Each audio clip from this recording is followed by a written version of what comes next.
He's not been great, but he is completing 65% of his passes. So over 66.5 receiving yards. Looks good to me. Pile up the stats, man. That's where I think we're at. And they play a lot of man. Should be a good matchup. I did a quick sweep over at DraftKings, and here's what I'm looking at that I like, or said as someone from the Philadelphia area, I like. Aaron Rodgers. Remember him? AKA the complicated fella. 234.5 passing yards. It's not bad because I think he's stat hunting right now. Maybe there's another term for it, but he is obviously not going anywhere. The only thing he can do, obviously, you can get dubs, and this is a winnable game. But otherwise, just pile up the stats, man. That's where I think we're at. And they play a lot of man. Should be a good matchup for Davante Adams and a little Garrett Wilson. They are, by the way, giving up 275 passing yards per game, an 8.0 YPA on 34 attempts. That's right around where Aaron is right now in his last 4 as well. He's not been great, but he is completing 65% of his passes. So these are not official, but kicking the tires on Mr. AR. I probably won't do it, but FYI, I think it will go over. I think Bo Nix will go over as well, 235.5. We did talk about this with our guy, Stephen O'Rourke, and I am, in fact, showing it to be a good schematic matchup. Not going to be concerned about pass rush. Drake May, by the way, 2 weeks ago against Indy, ran 5 times for 59 and put up 238/1. And yeah, Bo Nix is balling. Colts are vulnerable to outside receivers.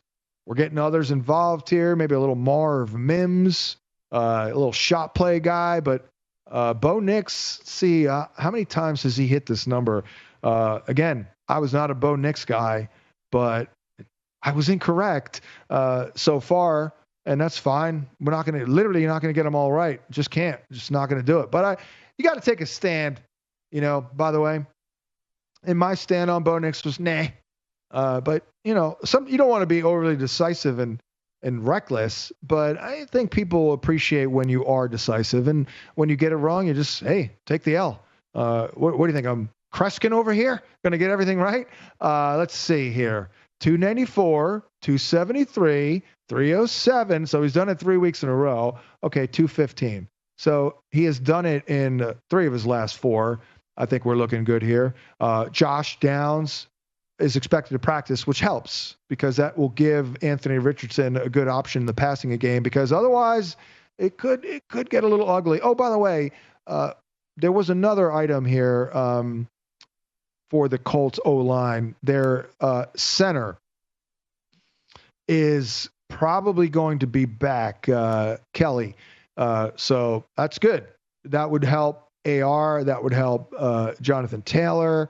So I feel pretty good about that. Yeah, and getting Josh Downs back, I think, is big. Is it? No, it's not Kelly. Oh, yeah, it is Kelly.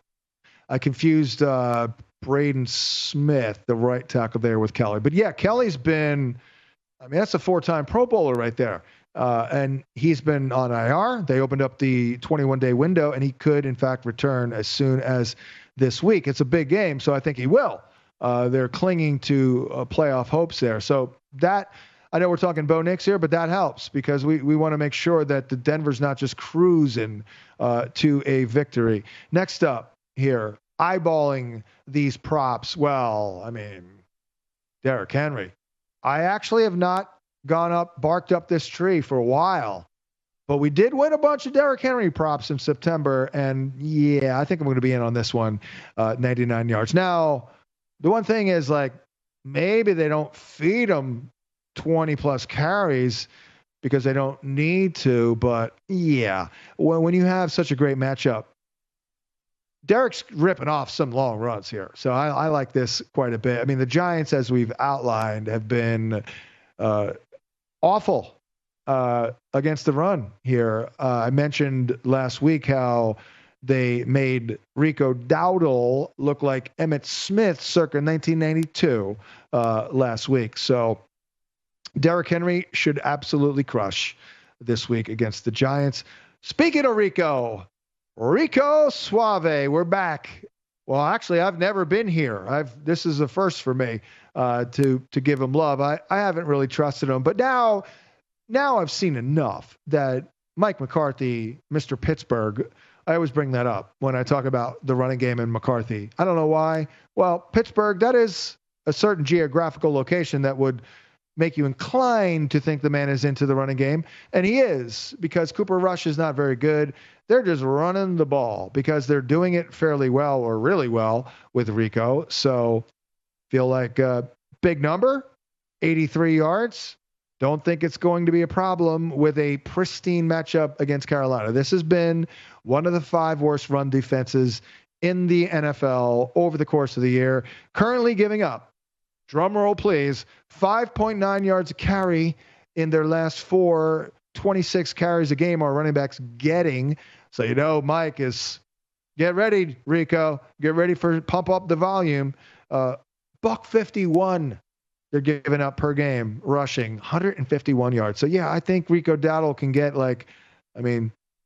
half of that basically is where we're at with the prop. A little more than half. How about Rhamondre Stevenson? Seems like we haven't seen him play in like 3 weeks for whatever weird reason. But I know we did win a prop with him last time out, and it was a very similar number. 4.9 rushing, 49.5 rushing yards. That's not bad, man. Especially in a game where, it's Arizona. They don't have a prolific offense. They're not blowing teams out. They're not taking dudes out of the equation at all. They're giving up 20 carries a game. They're also giving up 4.6 yards a carry. So that bodes well for Rhamondre. I understand why the line is what it is, because he's only averaged 3.5 yards a pop in his last 4 with only 58.3. But we're going to get a little over there in this one. And I mentioned Davante Adams, over 66.5 receiving yards. Looks good to me. Is coming on strong with this guy, Aaron Rodgers, just stat feeding, basically, just looking to pile up the data and the numbers. And, the only thing that Davante Adams has to accomplish this year, other than a dub, of course, is padding the numbers for the haul, potentially. And he's averaging 6.5 grabs for 69.5. And they're giving up, plenty, 13.8 yards per reception over the last 4 weeks. Justin Jefferson, 81.5, shut down by the Bears in the first matchup. It was a big Jordan Addison game. I think the opposite will happen here. DJ Moore will check in on the health and all that, but I did opine 2 weeks ago that he would do well against Minnesota because Minnesota doesn't stop number 1 receivers. And it happened. He got 100 yards and a touch. So I think this is a very reasonable number. And I'm trying to steal a win here, but Johnny Taylor, over 8.5 receiving yards. I know it's like pulling teeth, but we got to get at least 1 check down here, because that's what Denver's defense has given up all year. They cover the slot well, cover you well on the outside, but you give up over 5 catches a game. Thanks for watching, but don't let the betting insights end here. If you want an extra edge this football season, you can get a month of VSiN Pro right now, absolutely free. That means access to our betting insights, analysis, and tools like our betting splits at 0 cost to you. Click the link in the description to sign up.